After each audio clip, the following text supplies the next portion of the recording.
Oh, hello, everybody, and welcome back to QOTD and our daily recap show. QOTD is the show that lets you be on the air. You can join us and join the show by recording your daily answers to our awesome daily questions.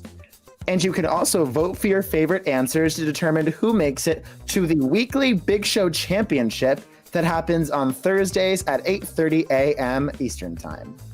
We're going to show you just how you can make it onto Thursday's Big Show, and we're also going to take a look at one of our favorite fan answers to today's question of the day, which I'm pretty hyped and caffeinated.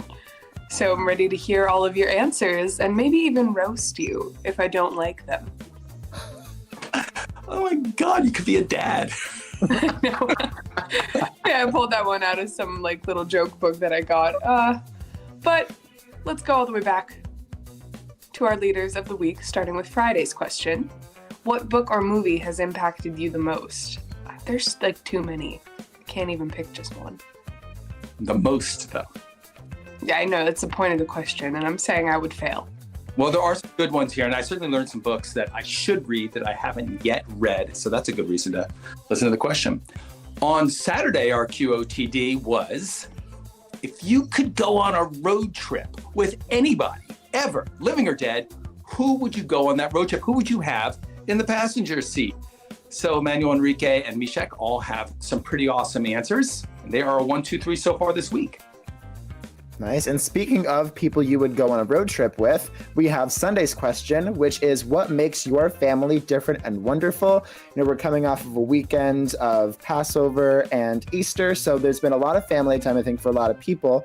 So I think this question is very appropriate, talking about what you enjoy about your family, whether they're especially hilarious, especially kind, we want to hear from you. All right, here's the big moment. Today's question of the day. What's the best way to make the perfect cup of coffee? Wow. I feel like this is, Profound question. It's so personal. I mean, I know that some people like to go out for a cup of coffee because there's that bootstrap problem where you're not sufficiently caffeinated yet to make the coffee. But I feel like it's so personal. I struggle through. I make my own first cup every day because, I've got my method. I've got my secret method. I'm trying to stick to only one a day, so I think that's why I get somebody else to make it for me. I'm like, okay, then I'll savor it, I spent some money, I gotta make it last. I don't want to tarnish it by having 2 or 3 cups of coffee a day. I'm not like Keith. Well, yeah, I could do one so long it was like a 32-ounce cup. Yeah, that would be okay. Yeah, one large, very large cup of coffee, and I drink it throughout the day. Yeah. Exactly. That's the hack. Yeah, I feel like for me, a lot of people enjoy their coffee black and just very bitter, but I am a person who loads all of the add-ons, all the creamer, all the milk, all the sugar. I do flavored K-cups. I'm not a person who likes bitter coffee. I guess that says a lot about me as a person. Yes, it's light and sweet, whereas I'm dark and bitter. Yeah. I'm somewhere on the spectrum depending on the day, I think.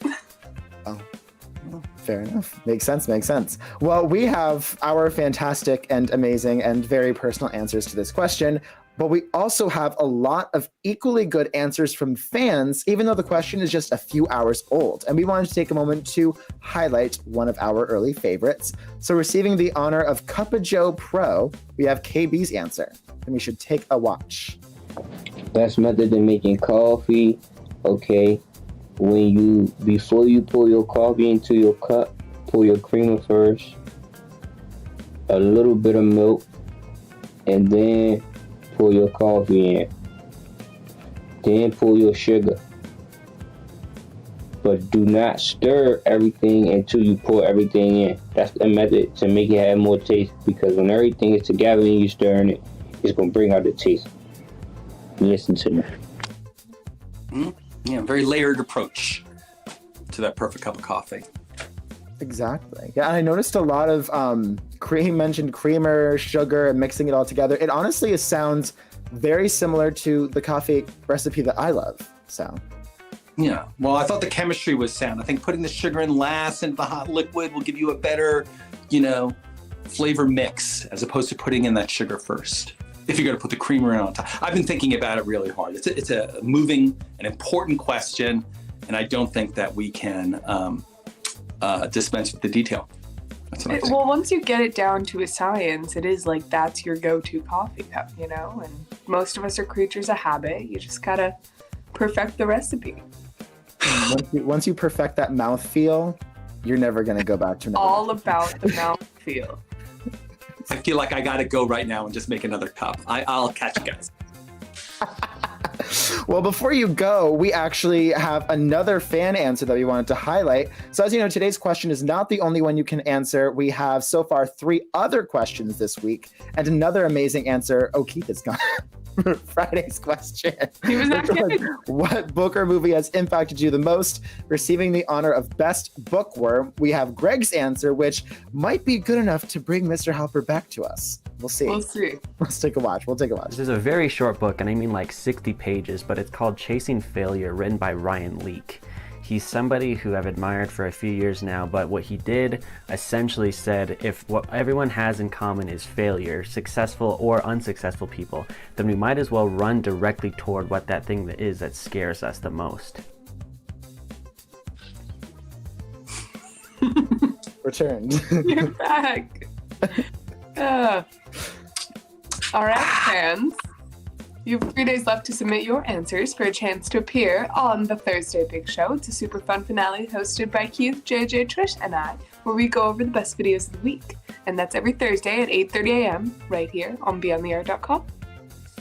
To record your answer and make it onto the big show, you can go to beyondtheair.com and click the orange record button under the 24/7 live game stream. Remember, you can still answer today's question or any of this week's other questions for your chance to tell us about your best coffee recipe, your favorite book or movie, and for your chance to be on the air with us.